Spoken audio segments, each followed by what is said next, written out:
Hi, saya Nick. Welcome to Sejarah-oo-Logy, your good dose of history bits, a century to learn Malay history and stuff. Hari ni kita nak bercakap sikit pasal Roti Canai dan juga Sungai Batu. Roti Canai has been hailed as the #1 bread in the world recently by Taste Atlas. What do you think about that?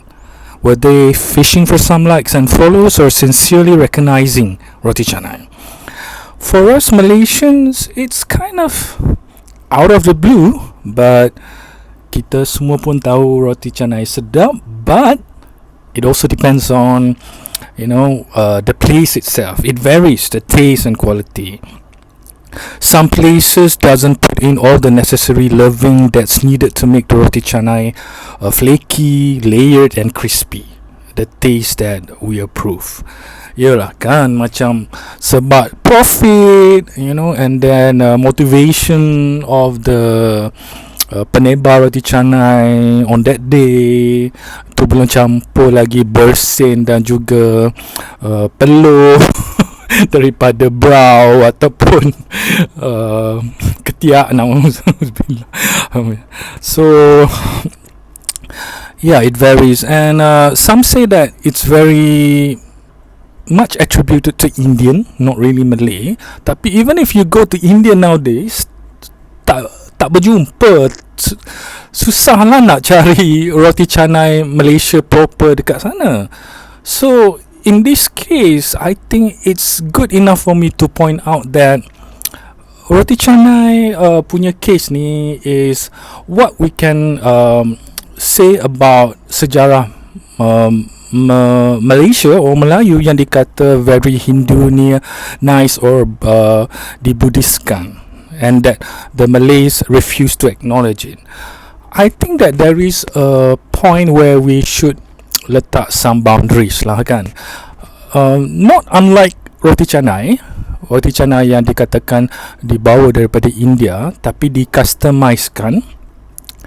Sebenarnya roti pun bukan berasal dari India. Dia ada origin yang historical wise dijumpai di Mesopotamia, di Egypt. So in terms of historic punya claimness tu, I don't think India have the direct power to do that. Tapi in this case, even Malaysians acknowledge that it came from India because ada direct linkage from the not just immigrants tapi merchants, mamaks who came to trade and live here amongst the Malays. But the thing is, what makes it different is that I don't know whether there was transference, there was knowledge sharing, but the thing is, it has evolved. Whatever there is in Malaysia, even what's in Singapore is different. And they of course doesn't want to use the term Roti Canai, but instead use parata or parato. That's the word. Tapi as you can certainly confirm, berapa kerat je kita boleh cari kedai Melayu yang jual Roti Canai nowadays, because kedai mama is abundant everywhere, and of course one of its main highlight is Roti Canai. That's not true. Ada roti pisang, ada murtabak and everything. Tapi instinctively that kalau nak makan Roti Canai dekat mama, nak cari kedai makan Melayu pun memang susah dah sekarang, and that's on another issue. So the direct linkage nak kata Malay Roti Canai is Indian, it's a statement of its own because of what's present nowadays. Tapi what I'm trying to say is that itu tak bermakna langsung that the Malays were not contributing to better the techniques. Sebab when the roti came to Malaysia, it seems that the Malays doesn't like it as it is. Kalau roti paratha dekat Chennai or any other places, India dia lebih keras, lumpy, and ada berjuta variety lah dekat India ni. Tapi kat Malaysia, they want it flaky, they want it layered, they want it crispy, and of course benda tu very individual. Ada orang nak itu ini, ada yang nak dicari-cari, ada yang nak banjir, ada yang pula lepas tu nak tambah pisang, tambah sardine and everything. You know, this countless innovation takes time, and maknanya listening into. And what we have at present at the Mamak's restaurants and places ni adalah they listen into what can makes money. So although we can certainly say that not all Mamak's place tu ada that standard quality semua sedap, tapi we can almost say that at every Mamak kita boleh minta roti canai, roti bom, roti banjir, and then roti pisang, and so on. I mean, I'm diverting sikit sebab roti canai is not all there is. So I am bewildered that roti canai is the number one thing by Taste Atlas. So that's that. And there also goes my point that not unlike roti canai, walaupun daripada India, and walaupun dikatakan daripada India, roti itu sendiri bukanlah something yang datang daripada India, because the earliest bread documentation ataupun archaeological findings has been found earlier in other places, but Malays innovated the initial form to make it customized. So that's also what can be said, most probably pasal sejarah. There were times that these things boleh juga kita cakap pasal bahasa Inggeris. It doesn't make Malaysia ni, orang Melayu ni English, although some would say they want to, tapi it's just that it's the trend. And even then, the Malays are known to use Sanskrit, bukan Tamil. That's another orang kata glaring fact. And Sanskrit itself is from Avestan, from the Aryans, not in India proper, not in Tamil or from Kanchipuram. But in Kanchipuram, in the earliest days, where the Pallava dynasty, satu dynasty yang mendunia satu ketika dulu, the rulers were not Indian or Tamil proper. They are Aryans. They came from Achaemenids. That's what some Waiki info said lah. And the Malay world pun sendiri has been known to receive bukan saja merchants, tapi noble clansmen, Ksatria clans and everything from these Arya stocks. The earliest tu orang kata they came to Cambodia and Champa, and they seep into the ruling class easily because of their, I don't know, the way the ancient people look at them as high, bukan high maintenance tapi high nobility or chosen one. But when we go back to the Pallava thing, they choose to abandon it and berpindah because the people there, the original people menolak. They don't want what was, they don't want it. They don't want the Aryans. They don't want it. Dia tolak the agama and everything. So that's why dia angkat kaki, cabut lari, go to other places in Southeast Asia mainland lah. And when they're there, dia bawa lah all the mengukir batu lah, membuat arca lah, dan juga all the civilization ataupun ciri-ciri yang membuatkan tamadun tu. So we cannot help but see bahawa Sanskrit tu adalah something yang en vogue, something yang dibawa oleh Aryan, dan ia adalah mendunia pada waktu itu. Dan what instigates as Hindu and Buddha, because that's the closest the public now signifies it to, bukanlah purely as what we know Hinduism and Buddhism is now. Because personally, when I think of this, I rasa my family tak pernah ada yang tak Muslim. I mean, tidak menyembah Allah yang satu. I mean, for some of us, we feel that has never been the case, or at least for the longest of time. So for some people yang kata they believe their ancestors are Hindu or Buddhist, you can go ahead and say that, but for me, I'll be very, very careful, because what we know as Hindu or Buddhist now have a different takes on who is God or gods.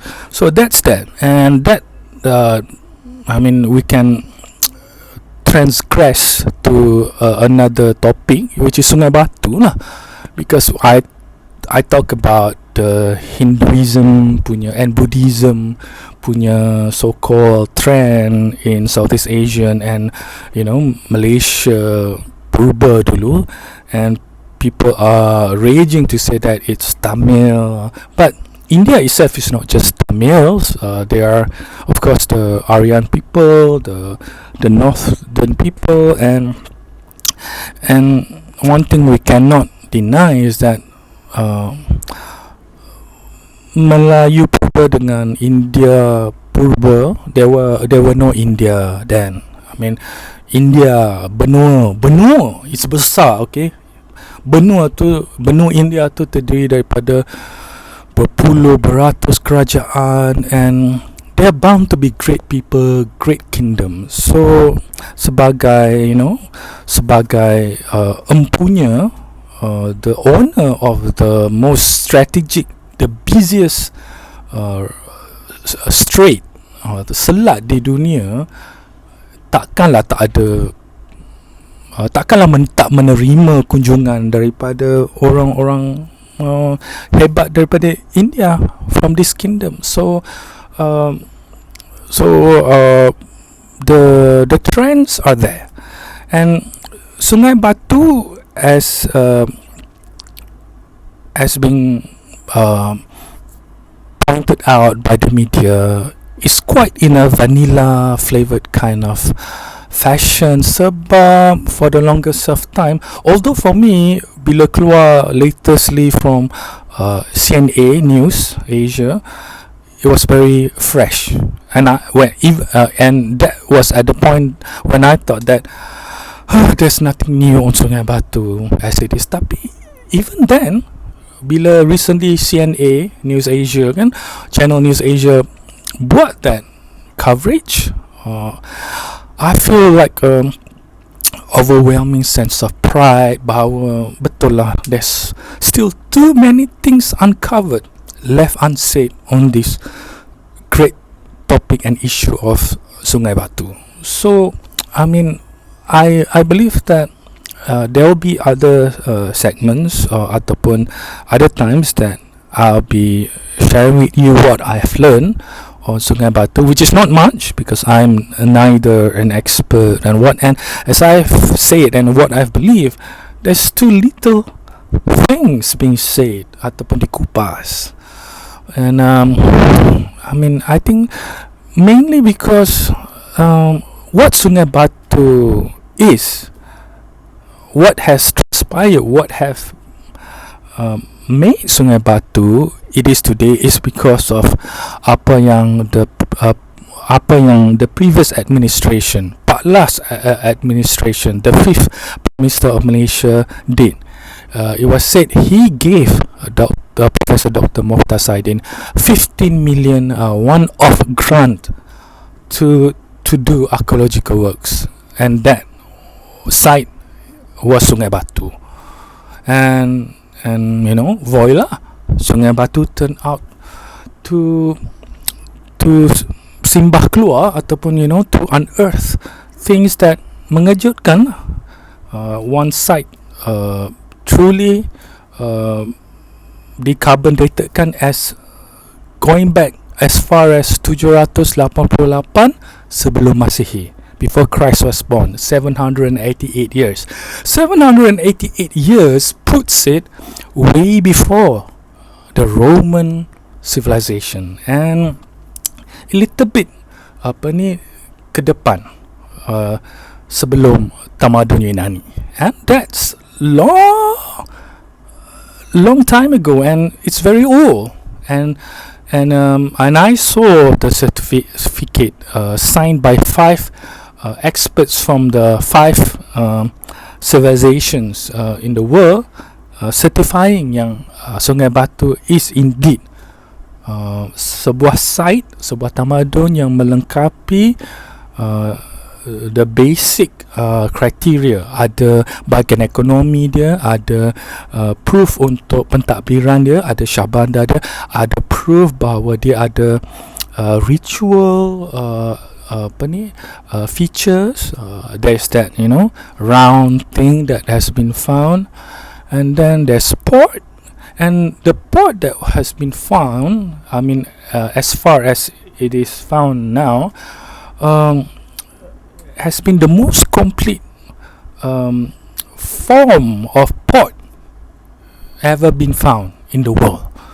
Tapi itulah kan, because we have been fed with so much fantasy in what forms ancient, macam Lord of the Rings or whatever, Hollywood movie. Bila kita tengok bila tengok apa yang terjadi. And when you say port dekat Sungai Batu ni, it's not really port dah.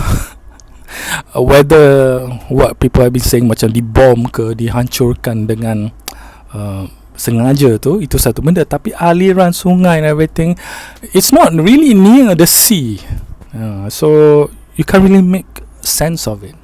So that's the thing. And itu belum campur lagi the most defining features of Sungai Batu, that site, is actually Gunung Jerai. Gunung Jerai, for as far as we know, has been linked to many mystifying anecdotes and everything, this and that, blah blah blah. But before, there has been talks about its originally came from Serai, so it is actually Gunung Serai, and it has been known that geologically, eons ago, it was actually a pulau. So it was actually Pulau Serai. But one important discovery, I don't know if it is said discovery or not, but telahan terbaru daripada linguist originating from UIA, Prof. Dr. Soleha, has said that in Turkey right now, they use the term ataupun nama Sarai to mean palaces. So she said, as a linguist, dalam bahasa Arab mostly and civilization,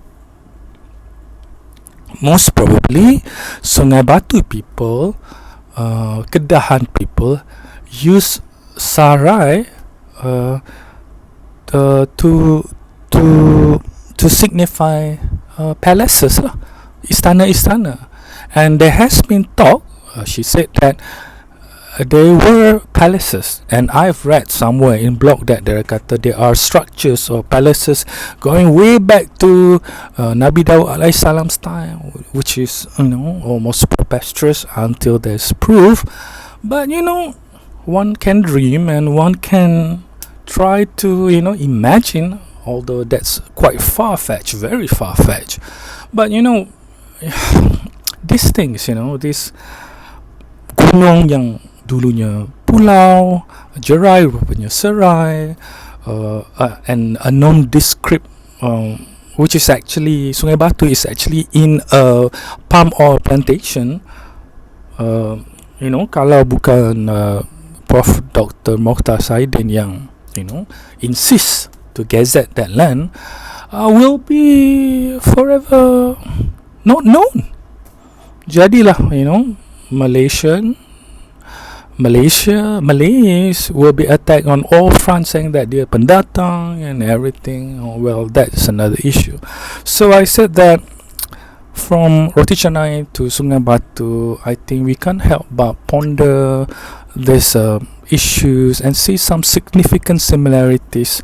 But whatever yang datang daripada luar tu, it doesn't mean that orang tempatan, the Malays from eons ago, tak customize, tidak tempatankan, localize it, and I think it's not wrong, and I think that's how the world works anyway.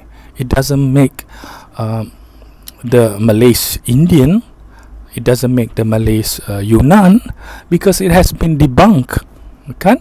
The Malays DNA